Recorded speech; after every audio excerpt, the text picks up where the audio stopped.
Hey, Grand Risings. I hope you're having a blessed day. Just another quick one today. I want to talk about this guy here. And funnily enough, a couple of days, I think, after I'd learned about this guy, one of my subscribers, hey Anthony, how you doing? Mentioned, have you heard of Fat Hen? It's like, actually, I've just been learning about this. And the reason why I felt called to make a video about Fat Hen today, or Goosefoot, or can't remember what the other names for it were, was because I've seen an abundance of it. Now I've seen it, now I know what it looks like. I've just seen an abundance of it everywhere. And I was out on my dog walk today with Athena, and I happened to just see, like, all along the roadside, loads and loads. This one.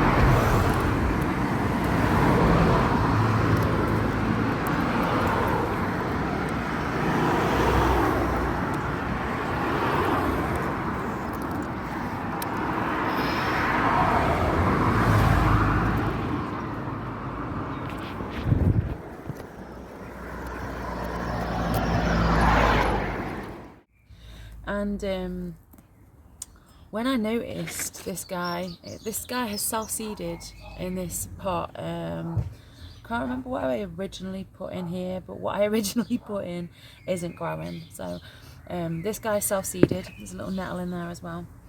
And I looked at it and I was like, ooh, that looks really similar to a plant that I learnt about a few years ago, which has also self-seeded in the garden, and I'm going to show you that now. And that was this Spanish tree spinach.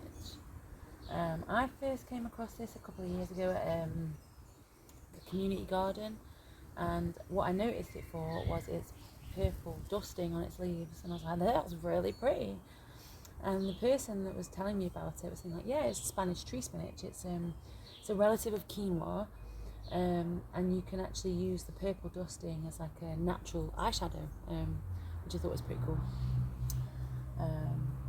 And I happened to find one self-seeded in my garden right here, and I'm so happy.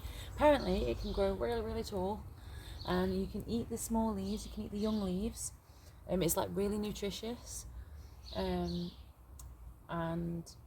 yeah, it's got like high in vitamin A, C, K. I'm not sure about if you can eat the seeds yet, like you can with quinoa, so I'm going to be looking that up soon. But yeah, it happens to have self-seeded in amongst the strawberries and the raspberries. And as I came to film this, I got really excited because I've just spotted the first strawberry and the first raspberry. And I'm like, yay! So I'm going to pick them here now. Ooh. Oh yes, nice. The first strawberry.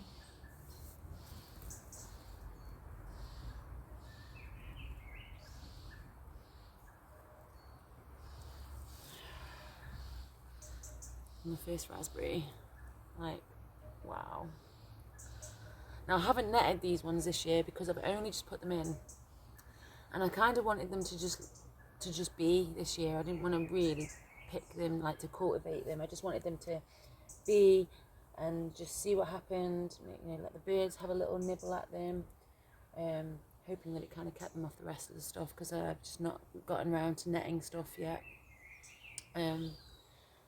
But I'm so grateful that I happen to just have some that have not been eaten yet. So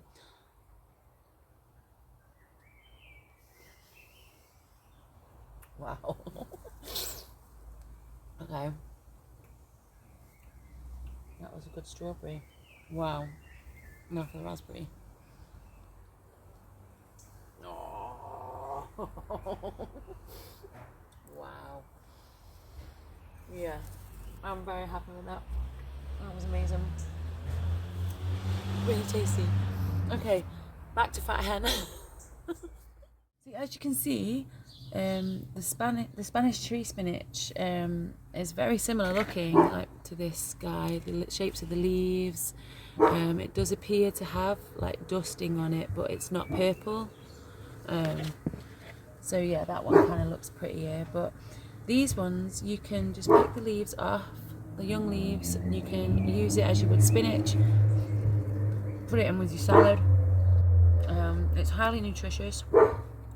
I suppose you could use it like you do spinach, like you do the Spanish tree spinach, and just put it in as a pot herb.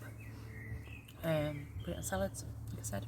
And it does actually say it's very similar to the Spanish tree spinach, where it's really like high in the A, C, and K vitamins.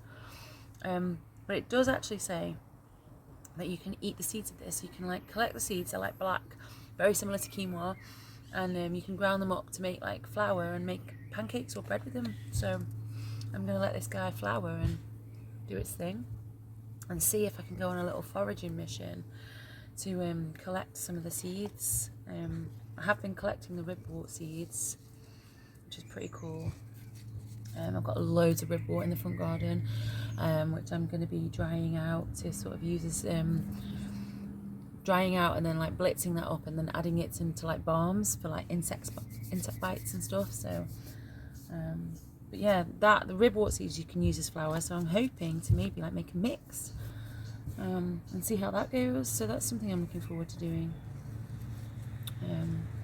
It's got an unusual taste. It's very lifey, and I wouldn't suggest that you eat the older leaves. The older leaves are really tough unless you cook them, but the smaller leaves are quite soft. Yeah, thought I would show you the new thing that I've been learning about. Fat hen. It's pretty cool. And I didn't even have to plant this guy. Well, this Spanish tree spinach just did itself. So yeah, pretty happy with that. Here we have another few pots where Fat Hen has also self-seeded. There's 1, 2, 3 plants in there. Let's see, where else? So as you can see, this is some lamb's lettuce I've got growing, and there's a little tiny Fat Hen here that's self-seeded. I think this might be pineapple weed as well that's doing its thing in here, which is pretty cool. Some more here. This is just a random tray that I've not really done much with. Mushroom. Anyway, that's it for today. Yeah, if you have any pots that have self-seeded, like have a look at what they are first. Don't just like rip them out, because you could be like actually growing edible food and not even realising you're just like ripping it out to like put other stuff in.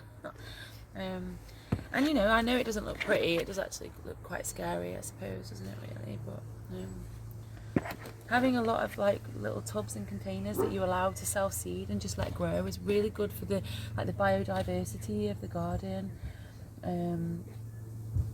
Yeah, there's lots of things that are growing here that like I've made a little like there's loads of bindweed here, but obviously I don't want the bindweed like around all the plants, so I've allowed a little section of it over there where there aren't any plants growing, so it's not going to like stifle and suffocate the plants.